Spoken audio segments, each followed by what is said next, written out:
Hello বন্ধুরা, আসসালামু আলাইকুম। কেমন আছেন আপনারা সবাই? আশা করি ভালো আছেন, সুস্থ আছেন। সবাই সবার পরিবার পরিজনকে নিয়ে প্রতিদিনের মতো নতুন আরেকটি ভিডিও নিয়ে হাজির হলাম আপনাদের মাঝে আমার ডেলি লাইফের ভালো লাগাগুলো শেয়ার করার জন্য। বন্ধুরা, সকাল থেকে আজকে সকালে আর কি প্রতিদিনে তো সকালে রান্না মানে নাস্তা খাওয়া থেকে শুরু করে আজকে আবার সেটা করি নাই। আজকে সকালবেলা নাস্তা অফ ক্যামেরাতে খাইয়েছি। আজকেও আর কি গতকালকের মতো শুটকি ভর্তা চিতু পিঠা বানিয়েছিলাম। আজকে যেহেতু বাড়িওয়ালা ভাইদের শুটকি ভর্তা, ধনিয়া পাতার চাটনি, চিতু পিঠা দিয়েছি, আমরাও খেয়েছি। গতকালকে আর দেওয়া হয়েছিল না, আজকে বেশি করে একটু চাল ভিজিয়ে রাখছিলাম, সেটা আর কি বানিয়ে 7টার দিকে সকাল সকাল নাস্তা বানিয়ে ভাইয়াদেরও দিয়েছি, আমরাও খেয়েছি। তো সেটা আর ভিডিও আর কি আমি একা হাতে তাড়াহুড়া করে আর ক্যামেরাবন্দি আমার ভালো লাগাটা করা হয় নাই। আর তারপরে এই যে এখানে দেখেন, না সেটা কিন্তু অফ ক্যামেরাতে করা হয়েছে সকালবেলা আজকে। তো এখন 10টা বাজে। তো সকালবেলা এই যে অফ ক্যামেরাতে নাস্তা খাওয়া হয়ে গেছে, বাসি ঘর বাড়ি সব ঝাড় মোছো করা হয়ে গেছে। তো এখন রান্না করব। সকালে যে প্লেট বাটিগুলো জমেছিল নাস্তা খাওয়ার, সেগুলো আর কি ভাবলাম যে সেগুলো ধুয়ে রান্না বসাই দেবো। তো সেখান থেকে আমার ভালো লাগাটা আপনাদের মাঝে শেয়ার করা আজকে শুরু করেছি বন্ধুরা। তো তারপরে দেখেন প্লেট বাটিগুলো ধুয়ে নিচ্ছি, সকালে নাস্তা খাওয়া যেহেতু হয়েছিল সেটাই। তো প্লেট বাটিগুলো ধুয়ে আমরা রান্না করব, যেহেতু আর রান্না না সকালের প্লেট বাটি জমা হয়েছে সিঙ্কের মধ্যে, সেগুলো না পুষে হয়তো আর রান্না বান্নার আয়োজন তো সিঙ্কের মধ্যে ধোয়া কাটা বাছা করা সম্ভব না। তো সেই জন্য আর কি সিঙ্কটা আগে পরিষ্কার করে নিচ্ছি প্লেট বাটিগুলো ধুয়ে। আর আমার রান্নাঘর তো মানে ফ্লোরটা বড় হলে হবে কি, আমার রান্নাঘরে না সানসেট মানে সিঙের মধ্যে আর কি সিঙ্কটার পাশে ছোট্ট একটা জায়গা ছিল, সেটার মধ্যে আমি চুলা বসিয়েছি, কিন্তু আর জায়গা নেই যে কোনো কিছু হাঁড়ি পাতিলে রান্নার রাখি দিব। তো সেই জন্য আর কি ভাবলাম যে আগের তাহলে প্লেট বাটিগুলো ধুয়ে সিঙ্কটা খালি করে ফেলি, পরিষ্কার করে ফেলি, এর পাশে আর কি কাটা বাছা করে আর কি রান্না আমার করে নিতে হবে। তো যাই হোক বন্ধুরা, ভাড়া বাসা কিন্তু সব সাইড চাইলেও কিন্তু পাওয়া যায় না, কোনো না কোনো একদিকে সমস্যা হবেই। তো যাই হোক, তারপরে এই যে দেখেন মানে গতকালকে থেকে বৃষ্টি হচ্ছে, মুষলধারায় না মানে ঝিরঝিরে বৃষ্টি হচ্ছে আমাদের দিনাজপুরে। তো বৃষ্টি হচ্ছিল, সেই জন্য আর কি সেটা আর কি আপনাদের দেখালাম আর কি সকাল থেকে বৃষ্টি হচ্ছে। তো আমার মানে অন্য অন্য জায়গায় বর্ষাকালে বর্ষা যেমন হয় না, শীতকালে শীত, মানে গরমকালে গরম, তো আমাদের দিনাজপুরে আবার বর্ষাকালে তুলনামূলক বৃষ্টিপাতটা খুব কম হয়। মানে কার্তিক মাস যখন অক্টোবর মাসের প্রায় শেষে শেষে অক্টোবর মাস, তখন মানে বৃষ্টি বাদল শুরু হয়ে যায়।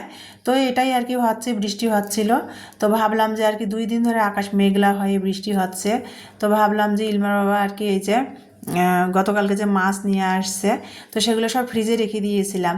তো ছোটো মাছ নিয়ে আসছিল, তেলাপিয়া মাছ, লোট্টা মাছ, সেগুলো রেখে দিয়েছিলাম। তো ইলমার বাবা নাকি লোট্টা মাছ ভুনা খাবে। তো লোট্টা মাছগুলো আর কি ভাবলাম যে লোট্টা মাছ কেটে আর কি ভুনা করি। তো সেটাই করতেছি, লোট্টা মাছ আর কি কেটে নিলাম। তো বলছে যে এই লোট্টা মাছ নাকি আরও নিয়ে আসবে। তো লোট্টা মাছগুলো কেটে আমি আমার স্টাইলে কীভাবে ভুনা করব সেটাই আপনাদের সাথে শেয়ার করব বন্ধুরা। তো এই যে লোট্টা মাছ কিন্তু অনেকে ফ্রাই খায়, আর ইলমা বাবা বলছে লোট্টা মাছ বেশি করে পেঁয়াজ দিয়ে ভুনা করতে। তো দেখেন লোট্টা মাছটা আমি কিন্তু ধুয়ে লবণ দিয়ে ভালো করে ধুয়ে পরিষ্কার করে নিলাম, কেটে বেছে নিয়ে তারপরে চুলার পাড়ে চলে আসলাম। আর আমরা যে মাছের মধ্যে যে রেগুলার মশলাগুলো দিই তরকারির মধ্যে, সেই মশলাগুলোই দিব, মানে লবণ, হলুদ, মরিচের গুঁড়া, কাঁচামরিচ বাটা, জিরা ধনিয়ার গুঁড়া, আদা রসুন বাটা। লোট্টা মাছ যেহেতু একটু আদা বাটাও দিয়ে দিব। এমনি তো সাধারণত আমি মাছের মধ্যে আদা বাটাটা খাই না, কিন্তু লোট্টা মাছ তো সেই জন্য ভাবলাম একটু আদা বাটাও দিয়ে দিব। তো সেটাই দিয়ে দিচ্ছিলাম। আর আমার ইলমা আসতে মাতব্বাড়িগিরি করতেছিল। তো যাই হোক, ওর হাতটা ধরলাম আমি যে তুমি মানে উল্টাপাল্টা করতেছো, হলুদ নিয়ে তুমি তরকারির মধ্যে ঢালতেছো, তরকারির মধ্যে হলুদ বেশি হয়ে যাবে। তো যাই হোক বন্ধুরা, তারপরে এই যে আমি যে রেগুলার মশলাগুলো দিই সেগুলো দিয়ে আর কি মশলাটা কষিয়ে তারপরে কিন্তু আমি পানি দিব।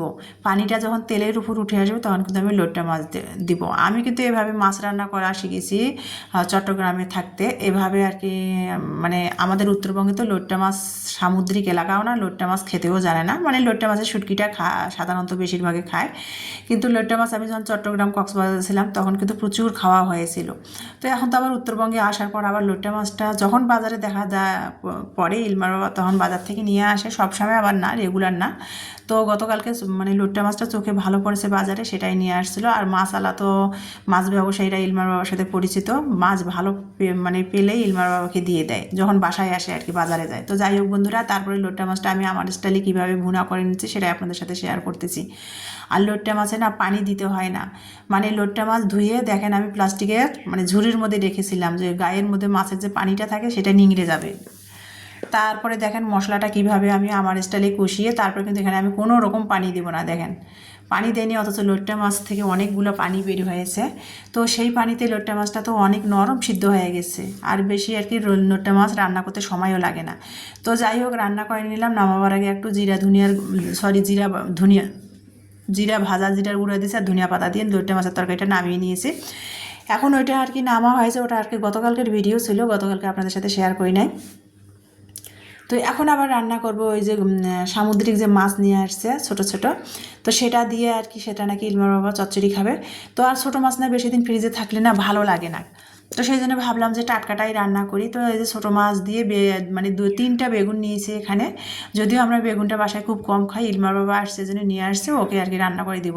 তো সামুদ্রিক যে মাছটা, সেই মাছটা নাম আমি জানি না, আপনাদের জানা থাকলে আপনারা কমেন্টে লিখতে পারেন। তো যাই হোক আর কি, আমি যেহেতু উপকূলীয় এলাকায় আমার বাড়ি না, আমি চিনিও না সামুদ্রিক মাছের নাম। তো ইলমার বাবা নিয়ে আসছি, ইলমার বাবা মাছটার কী জানি একটা নাম বলছিল, আমার মনে পড়তেছে না এই মুহূর্তে, এডিটে ভয়েস দিতে বসছে আর মনে পড়তেছে না। তো যাই হোক লোট্টা মাছটা কিন্তু তারপরে মানে লোট্টা মাছটা ভুনা করে নিলাম। এখন সামুদ্রিক মাছটা বেগুন আর এখানে 3টা বেগুন আর 2টা আলু দিয়ে আর কি আমি আমার স্টাইলে কীভাবে সামুদ্রিক মাছটা হাতে মেখে রান্না করব সেটাই আপনাদের সাথে শেয়ার করব। দেখেন এই মাছটার নাম কি আমি জানি না, আপনাদের যদি জানা থাকে কমেন্টে লিখতে পারেন। তো যাই হোক বন্ধুরা, তারপরে কিন্তু এই মাছটা আমি অনেক খেয়েছি, কিন্তু নামটা মনে পড়তেছে না, কক্সবাজারে যখন ছিলাম অনেক খেয়েছি এই মাছটা। তো দেখেন তারপরে কিন্তু আমি আমার স্টাইলে কীভাবে মাছটা রান্না করবো। আর ইলমার বাবা তো কোনো মাছই ভাজা মাছ তরকারি পছন্দ করে না, সেই জন্য আমি সব মাছে কষিয়ে বা কাঁচায় মেখে রান্না করতে হয়। তো যাই হোক এই যে ছোটো মাছ তো সাধারণত মানে সব মশলা দিয়ে হাতে মেখে রান্না করলেই ভালো লাগে। তো এই যে সরিষা, তার মধ্যে সরিষার তেলের তরকারি আমরা যেহেতু খাই কাঁচামরিচ সরিষার তেল, সেক্ষেত্রে তো আরও তরকারিটা ভালো লাগবে খেতে। তো যাই হোক দেখেন আমি আমার স্টাইলে কীভাবে মাছটা রান্না করব। তো এখানে মানে রসুন বাটা, জিরা ধনিয়ার গুঁড়া, হলুদের গুঁড়া, লবণ, কাঁচামরিচ কুচাই দিয়েছি, পেঁয়াজ কুচি দিয়েছি আর সরিষার তেল দিয়ে এই যে সব মশলাগুলো হাতের সাহায্যে মেখে নিচ্ছে। আর আমি যেহেতু রান্নার চ্যানেল করি না, তারপরে কিন্তু আমি কীভাবে আমার স্টাইলে রান্না করি সব কিছু কিন্তু আমি ডিটেলসে আপনাদের মাঝে শেয়ার করে থাকি। তো যাই হোক বন্ধুরা, ডেলি লাইফের ভিডিও আমি কিভাবে রান্না করে খাই সেটাই আপনাদের মাঝে শেয়ার করি, তারপরে আমি ডিটেলসে কিন্তু বলি।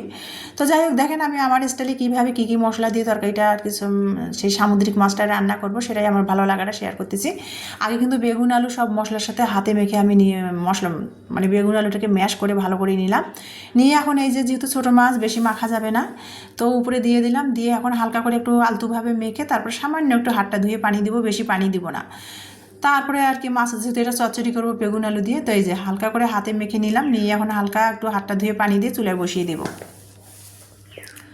আর সেটাই আমার ভালো লাগাটা আপনাদের মাঝে শেয়ার করতেছি বন্ধুরা।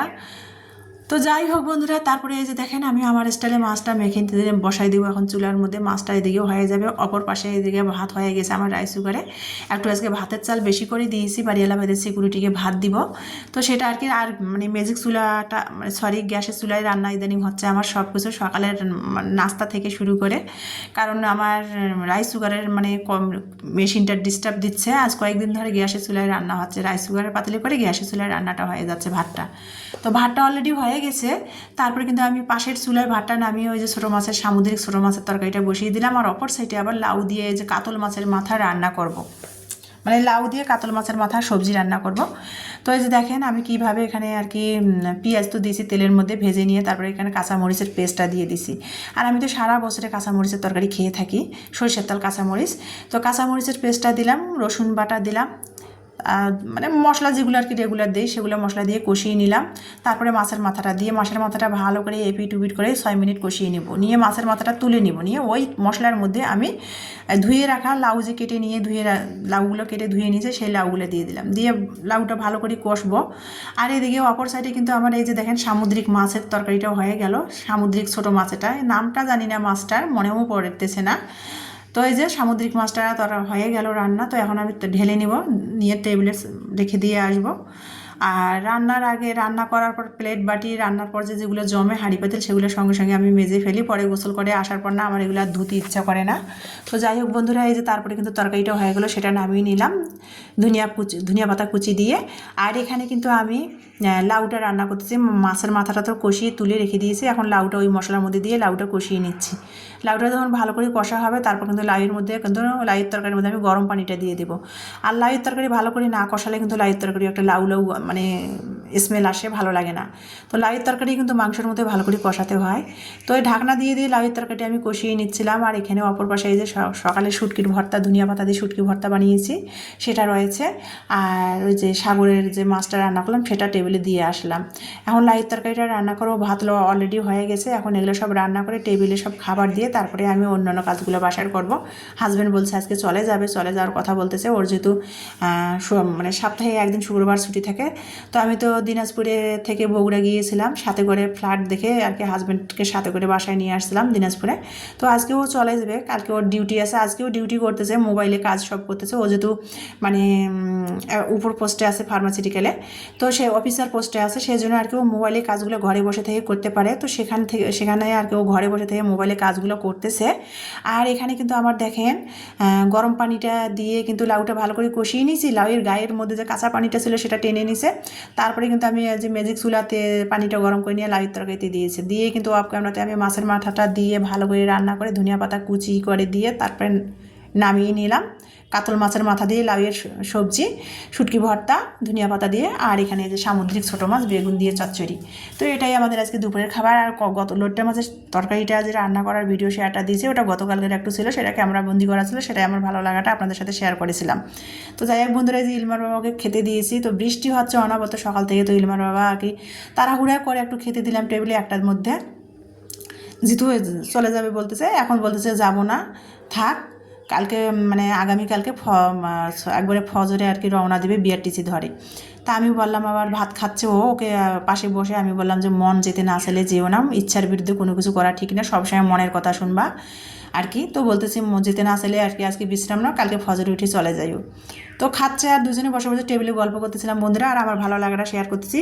প্লিজ বন্ধুরা, আপনারা আমার ভিডিওটা দেখতে দেখতে যারা মানে এত দূর এসেছেন, লাইক দেন নাই একটা, এখনও প্লিজ মনে করে লাইক দিবেন। ভিডিওটা দেখার জন্য অসংখ্য ধন্যবাদ। আজকের মতো এই পর্যন্ত, আল্লাহ হাফেজ।